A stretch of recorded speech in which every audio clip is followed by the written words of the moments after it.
Altadena Eden fires were a devastation for the area.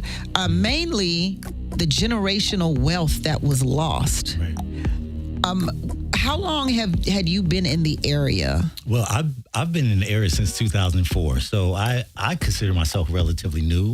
I moved down from the Bay Area in San Francisco, where Perry Joint actually started in the Fillmore District in 1993.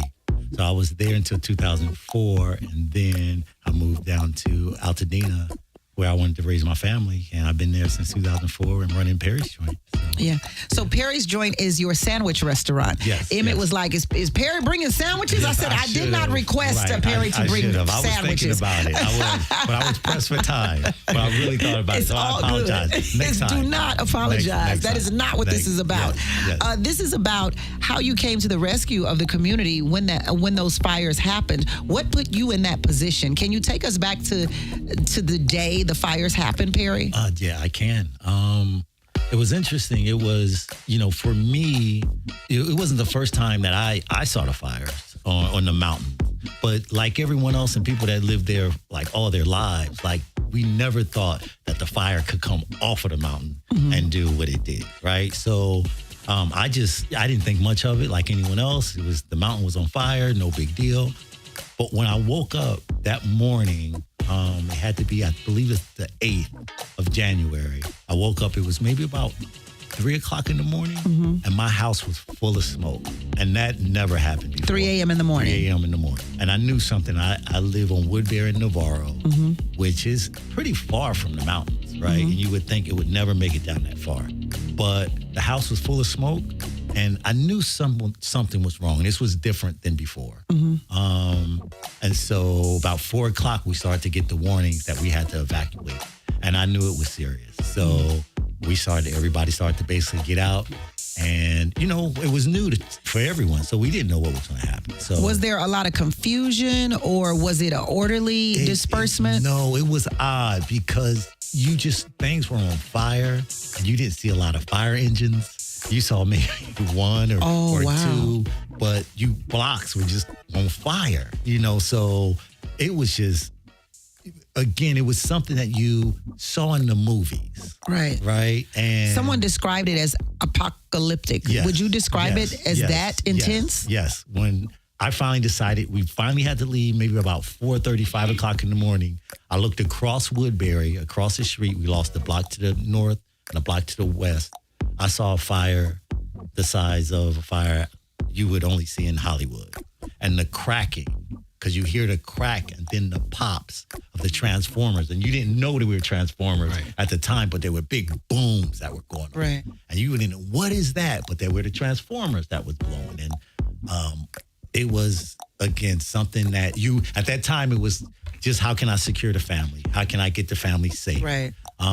So that was my focus. And then my focus really kind of went back to my home and then kind of went to the community. So it was one of those things to where secure your mask first, right? Yeah. And then after that, it was like, okay, what can I do?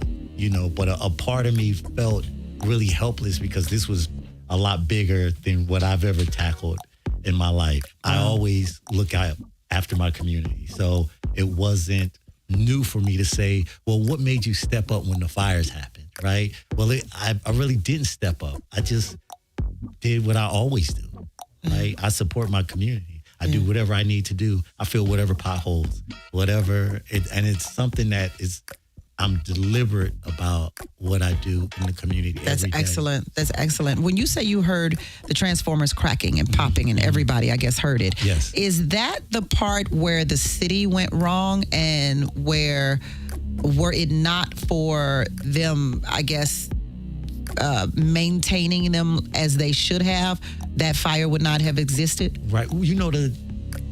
Honestly, a lot, you hear that a lot, right? I want to speak on what I personally witnessed and saw and know. So I want to speak on the facts, because for me, now a lot of people say, well, they didn't see water coming out the hydrants, or it was and all that could have been true. What I personally witnessed is driving through my community and seeing average people like ourselves trying to put out their fire, their houses, right? And there was no firemen around. It was odd to see blocks on fire and houses on fire and no firemen, right? Like, so that's what I've personally witnessed. And, you know, and closer to the mountain, you know, I just saw and felt, and I heard it was worse up there, which it was. You know, we lost so many more houses. So where I am, I'm further down off the mountain, which we lost houses there, but further up towards the mountains, it was worse. And so there are fires all around you, Perry Bennett. Yes. Fires all around you, but not at your home nor at your restaurant? No, so just to the block, no, it didn't make it to my restaurant, but the block, we lost homes to the block to the north and the block to the west. So why it skipped my block, it was, you know, some of us, by the grace of God, I still have a home.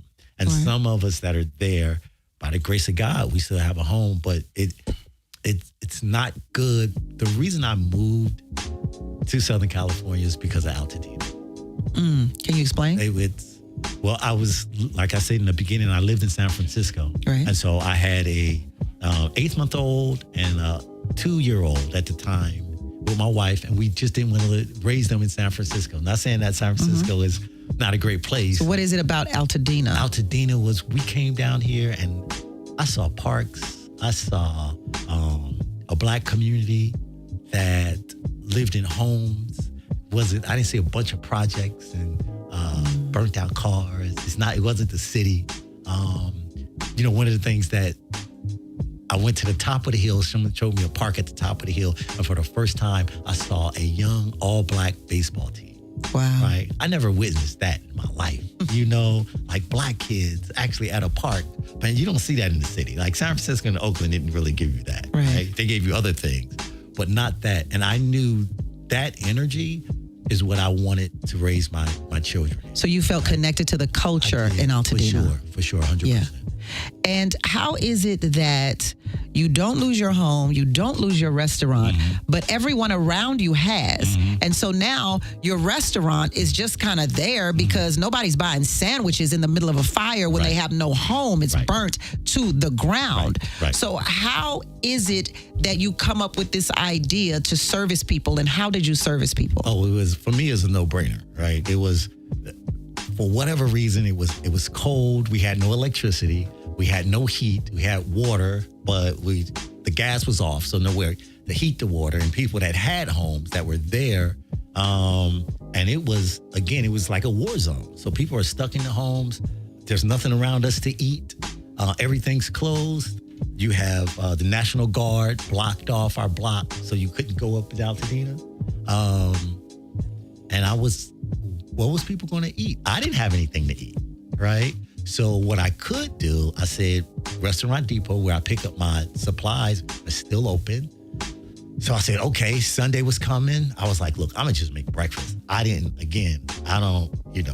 plan any of these things. I just come up with an idea and on the fly and create something, right? Improvise. So I said, I'm gonna create breakfast. And it was simple. I made some eggs and some turkey bacon, and I got some donuts and some coffee and some orange juice and some tea. And I just told people, whoever was in the area, if you're hungry, you know, I know you can't cook at the house. So look, you might as well come to Perry's joint and get something to eat. And let me tell you, people showed up and just walked in the door and started crying. Right? Yeah. They just needed somewhere to go and feel familiar, right? And a place to feel love. Yeah. People needed, I'm thinking they needed a bagel and they just needed a hug, man. You know what I mean? Like, wow, Perry. Like, this was something else. This was something like Tammi. Wow. As what I'm telling you, you can hear it in my voice and see it in my face. I'm not an emotional dude like that.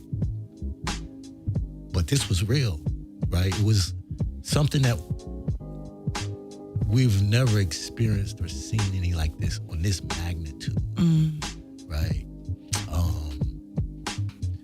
And we're to a point now to where the stories that I'm hearing in Perry's Perry's joint, right? And I'm so blessed. I don't even understand why the universe put me in this position to hear the stories, right? But I'm so fortunate. I'm so blessed for people to still come. And it's not even about the sandwiches, right? It's about a place and being able to connect and to feel good. It's about home. It's about home. And people have told me. You have that home feeling. Right? And when you don't have a home, what's the one thing that everybody there needed? A home. Home. And that was something that people said, this place feels familiar again. When my house was gone, I wanted to come here. And a brother stopped me and said those very words. I came here because this is what I need. Raymond, talk to us. Hey, how you doing? We're good. Good. Hey, listen, I just wanted to say for Perry, he doesn't remember me, but I met him when he first opened, he and his wife. I was assigned to... Raymond, where'd you go? He got disconnected. Yeah, he got disconnected. Not sure what's happening with that phone lines. Okay, Robert, what's going on? Talk to us. Hi, good afternoon. This is Robert Setta. I'm President and CEO of Community Build. And Perry, thank you for sharing your story. And just wanted to let you know, we're located in Lamert Park, and we still have wildfire funds. I'd be happy to fund something that you're doing for the community. We've done a lot of work there in Altadena, and we'd like to continue that effort. Thank you so much. Thank you so much. Anything, I would be grateful for anything, and anyone that knows me and the work that I do, they know where all of those funds go. Robert, we're going to get your info. We're going to get your info off the line so that you can talk to Perry when he gets off air. So don't hang up. Let us get your info, please, Robert. KJLH, talk to me. Hey, how you doing? It's Raymond from Dana. I'm back. Okay, good. What's up, Raymond? I just wanted to say thanks to Perry. I met them when they first opened. I was assigned to John Muir High School. I was still in my career. And one of the things that impressed me about he and his wife is how they dealt with the students. They didn't make them wait outside, didn't make them line up like some of the other businesses in LA and Pasadena. But they treated the kids with respect. And he's got the live music there with some of my buddies from high school that I played in the band with. And he's accepted and been part of the community immediately the minute he came in. So not surprised that he did what he did. He and his wife just seem like really great people. And it's good to have him in the community. And just thank you. Man, thank you, brother. I appreciate it, man. Thank you so much. Thank you, Raymond. Thank you. All right. So, Perry. Yes. Can you share the most impactful story from Altadena that you've heard about or that someone has shared with you? You know, you hear so many. When I, you know, there, and, you know, and I'm sorry because it's so deep and it's so many. Even to say one or two, like there's shortcoming. What do you hear the most? Okay, so for example, just the things that were lost. You know, my great grandfather was a cobbler, and he made shoes, and the equipment that he had from the early 1900s to make these shoes was my most prized possession, and it's gone, right?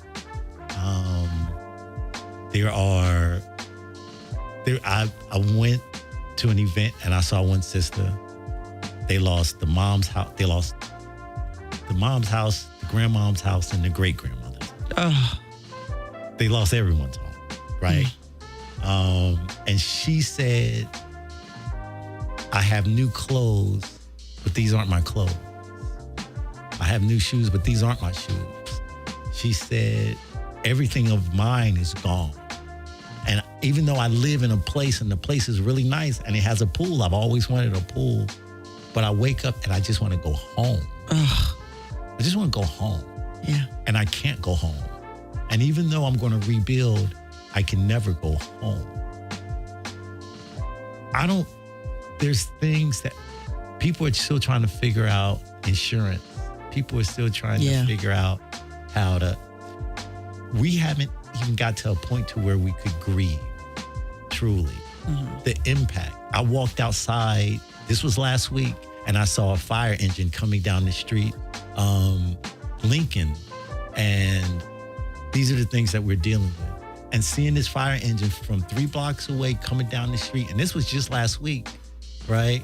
I looked in the sky to my right, and I expected to see for a moment a plume of black smoke, right? And it made me realize that we all have PTSD, and we haven't even got to that part yet to deal with. That's so true. I don't think many of us understand how. That's a perfect visual that because those skies were dark, those skies were dark. smoky for almost a month, if not a little longer.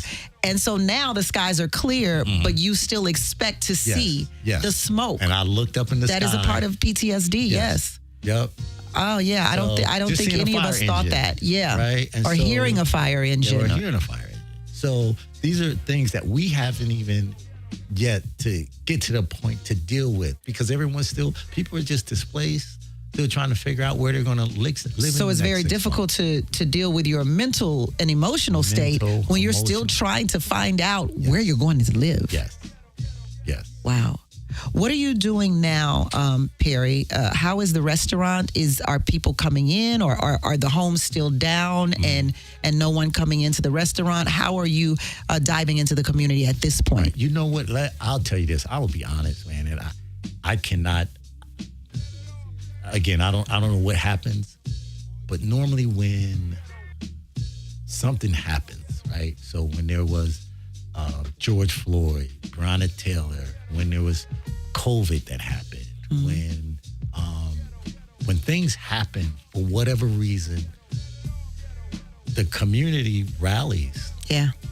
They do, and they have rallied around me and around Perry's joint, right? I can't explain it, right? The business still continues to thrive. I also have a belief that, I'm connected to the universe. Do you feel believe everything's going to be okay? Do you feel survivor's remorse in any way? I do and I don't. I'm just, because my goal is to, one, like I said, make sure I'm good, but my goal is to just help however I can. And that's what I live in. I just live in, and even if it says, when I say help, my help is, how are you today, brother? Yeah. How are you today, sister? Yeah. Right? You good? Yeah. Regardless of, and not even expecting anything in return. Yeah. Right? My thing is that part. It's everyone, I'm very deliberate to everyone I come across. How are you? Javette. Yes, ma'am. Talk to us. I just wanted to touch on a couple of things. Tammy, you mentioned that Perry's joint was like home. Like the rest of the country, I watched in disbelief the fires. My heart went out to all those folks. But that sense of home, I reached out to a friend of mine. I used to work up the street from Perry's joint and would go there for lunch and get my green smoothie.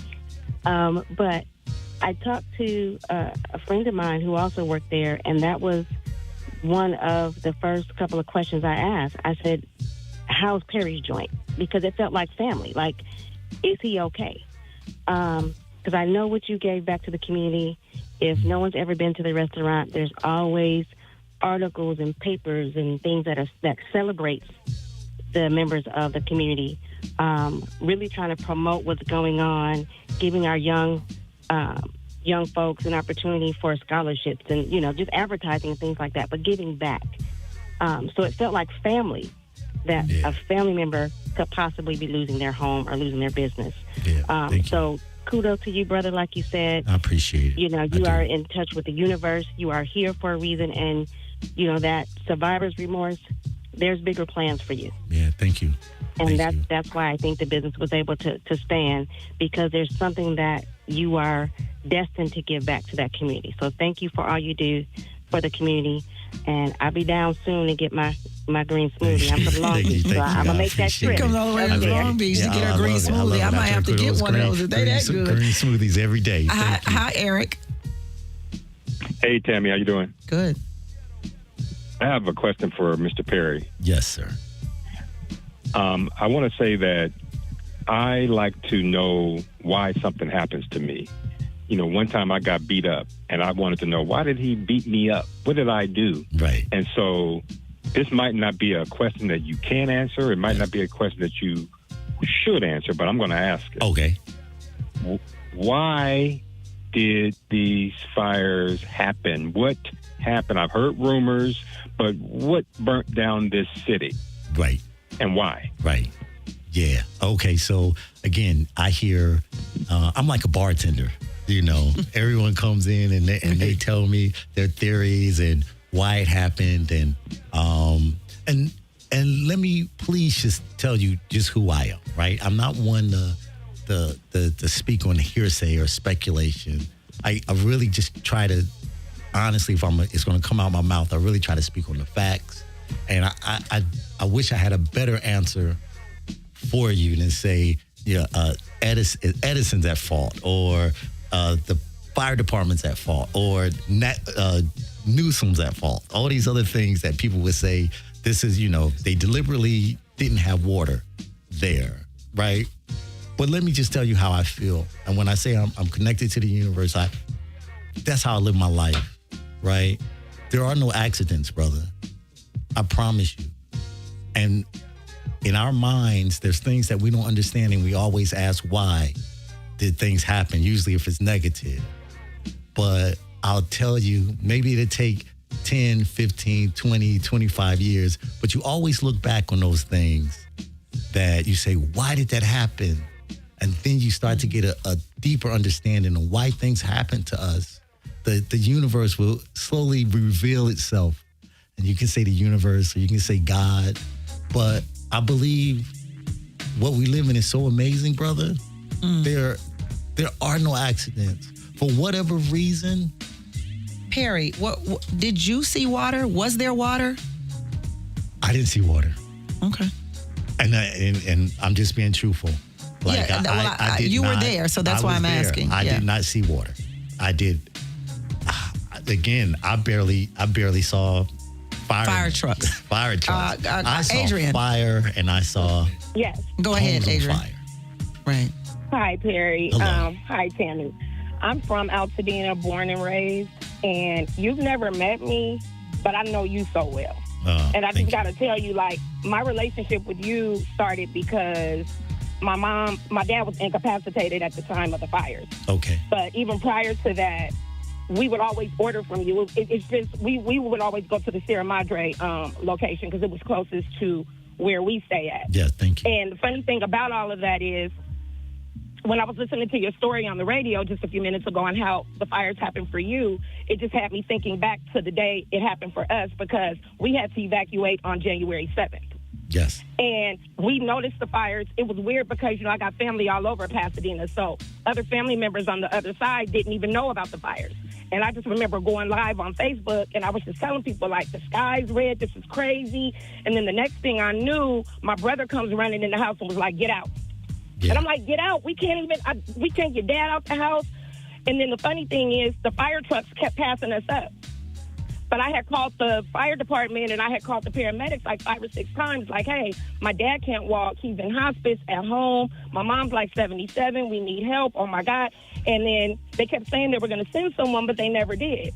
So the end result was my brother, he's a part of Omega Psi Phi, the Altadena chapter, so he had to call his frat brothers. They all came over, and they helped us drag my dad out of the house, stuff him in the car, and then that's when we kind of shot out. But then the next thing we knew, one of our other friends, Micheline and Anthony McFarland, they had called us, and they were like, hey, this was on January 8th, like, hey, you guys' house is okay, our house is okay, praise the Lord, thank God. A couple of hours later, we get a call back, and Micheline and Anthony's house had burned completely down, and they lost their animals, they lost everything. So, and we're still in a hotel. Yeah. And our house didn't even burn all the way down to the ground. Yeah. And we're still living it. We lost my dad in the midst of all of this. I don't know if he died from a broken heart or what the situation was, but he's gone. Yeah. So now it's just me and my mother here at the hotel. Then we got my daughter somewhere else and my brother somewhere else. And I'm just here to say things aren't getting any better. However, you make everything better. Thank you. Just being able to come into your restaurant and just getting the love and just everything you've done for my city, and just You're just everything. And I had to call in and just let you know. Thank you. I really appreciate it. Thank you. Thank you do. so much. Absolutely. Thank you so much. And thank you for allowing me to share my story. Lord, rest your father's soul. Yeah. And I'm happy that you still have your family with you to go through this together, and I'm sorry for your loss. So sorry. Thank you so much. Tammy, if you don't mind, really fast, if I could just say that I do everything that I do. It's mutual. I wouldn't be where I am without the community. I'm so clear that it's because of all those people and all those stories, Right. And what people. That's why it's a synergy that works, right? Kanis, am I saying your name right? Kanis? Hi, are you speaking? What's your Hi, name? this is Kanisha. Kanisha. Okay, Kanisha. Yes. I just wanted to commend Perry on all of his community work. Again, he doesn't know me directly, but he's impacted both of my daughters who have played basketball through the scholarship program. And yes, and I'm an Altadena resident who lost both homes. I'm sorry to hear I that. lost 2 homes, so I'm a little emotional. It's okay. It's okay. It is. It's okay. Take your time. Yes. Both my daughters graduated from law school this year. And unfortunately, coming back home, they had nowhere to go. So we're all living in one-bedroom homes, or apartments, I'm sorry. And, but the purpose of my call was just to thank you, Mr. Perry, and all the community work that you've been doing. You're welcome. Thank you. Kanisha, thank you so much. We've got some resources, so I want to. I don't want people sharing their stories and then just kind of going away. I got to give you some resources and some type of help here. So I do know that. Y'all got me today. There are so many resources that we have compiled here for you, and I want you to make sure that you know you're not alone in this. We're here for you. So you can go to I'm just trying to make sure. Okay, California's Cal Assist Mortgage Fund provides up to $20,000 for homeowners whose homes were destroyed or uninhabitable. 3 months of relief for your primary residence. And you can apply there at calhfa.ca.gov, or you can call them at 800-501-0019. Relief is available to you there. And then for survivors with small businesses and residents affected by the fire, you can get housing assistance, federal aid, insurance guidance, and emergency support. And you can do that at laedc.org. laedc.org. We're praying for you and your family, Kanisha. Thank you so much for your call. So much. Thank you. Hey, Flame, what's going on? Well, hello, Tammi Mac. First of all, I want to call and say I'm so sorry about so many people who lost their homes in the Altadena area. And I hosted that event that the young man Terry is talking about. I met the woman. 3 generations of their family lost their homes there. I'm a comedian, Flame Monroe, if you were at that event, Terry, that what you're talking about. But it was really tragic, Tammy. And I didn't realize the severity of it until I sat with some of those people. And these were mostly the elderly people. And listened to their stories. It was heartbreaking, but it was a beautiful event the guys put on, and they raised a bunch of money. And Tiffany Haddish had a huge fundraiser at a grocery store there last week. We saw that. For so many people for groceries. So I'm telling you, people are real. In the crisis that we live in America, with all the heartbreak and the GOP that we have and the administration that we have, people still have hearts and people still care about each other. It's just not enough of us being seen publicly that they can show these heartwarming stories that people do care and reach out to other people. So thank you, Terry, and thank you to everybody who survived Altadena and that you're still making your way. I know that's heartbreaking because I don't know how I would react to losing everything like that. That is something. Yeah. Well, thank you. Thank you so much, Flame. Thank you. Thank you. Yeah, Flame Monroe. Roosevelt, talk to us. Yes. Hey, Perry, this is Roosevelt Sterling, your local contractor. How you doing, sir? Like Perry said, we lived in this area for over 40 years, and we always saw the fires in the hill, but we never thought it would come down as far as it did. It got so close to my house. 2 houses down, the house burned down. In the middle of the night, at 3 o'clock in the morning, we had to leave. But ever since I met Perry when he first opened up his story, he had that kind heart person that she just wanted to know. Perry is a great guy, great for the community, and I'm right now trying to help a 94-year-old woman who lost her house, who left out in a bathrobe, trying to help her through this 7-month process of permits and et cetera, just to build her house back. I have some permit information. Hold on, I have some permit information. Okay. Let me get my permit information here. I know I just had some permit information. Yeah. Permits. I've got so much stuff here ready for you all. And I got to read through everything all over again. Okay. Altadena Rebuild Coalition offers zoning support, volunteer Black architects, and fire-resistant home designs. And that's at blackartmatters.substack.com. But Altadena's one-stop permit center makes rebuilding easier. So you can go to 464 West Woodbury Road, Suite 210 to get rebuilding consultations Monday, Wednesday, Friday, 8:30 a.m. to 12:30 p.m., Saturday, 8 a.m. to noon. You can get permits fast. 464 West Woodbury Road, Suite 210. So I'm glad you mentioned that, Keith. Thank you so much for your call. You're welcome. And I pray that you get help. Kudos to you for helping her try to get her permits together and get her back in her home. I know that cannot be easy to help someone of that age who could be going through a lot of health issues as well. And I'm sure that the smoke from the fires did not make people's health any better. Right. Because that is something else that you have to deal with when it comes to fire. And we saw that with 9/11 when those buildings came tumbling down and people started dying long after it happened because of the smoke. Perry, what's your next step? What are you doing in the community now to assist?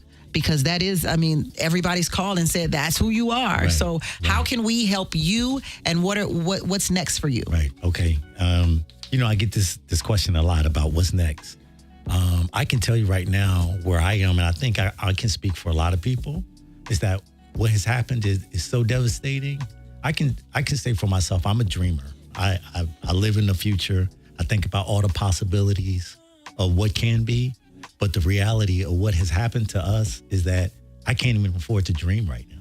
Right now, I have to tackle what's in front of me and what's happening right now. And that's it. I can't even really I'll think about tonight right when I get there, right? You have to deal with what's in front of you right now. So really, the people that walk through those doors, I deal with them accordingly. I can read their energy. I can feel their energy. What do they need? How can I help? If I can't help at all, even if it's just, a kind hello or how you doing? Recently I just, I finished a scholarship for John Muir High School students. This was the first year I did a Pasadena high school student. So students that are going off to 4-year universities, I worked with them. But really it's just, I fill whatever hole I need to fill at the time. Okay. So we've got Robert's phone number for you, and of course KJLH is here. So whatever holes you are filling, hopefully we can help to fill that gap in some way by getting the word out. Thank you so much for being here, Perry. Thank you for driving all the way from Pasadena to come live in studio. Yes, through the but traffic, we needed you here so that people could talk to you, so that people could express how they felt. This was because beautiful. Sometimes people they pour out their hearts and they pour out their soul for other people, and you never know how that affects other people. And so it's good to hear the community come and thank you. And it's good that we have you in the community of Altadena. Thank you for doing what you are doing also. Thank you so much. Perry Bennett, Perry's Joint. Where's your location? Oh, I'm located at 2051 Lincoln Avenue in Pasadena, Altadena adjacent. And you can catch me there Monday through Saturday, 11 to 4, 11 to 3 on Saturdays. And come get a great sandwich, but more importantly, come and get some love. Appreciate you. Come and get some love. We'll be there.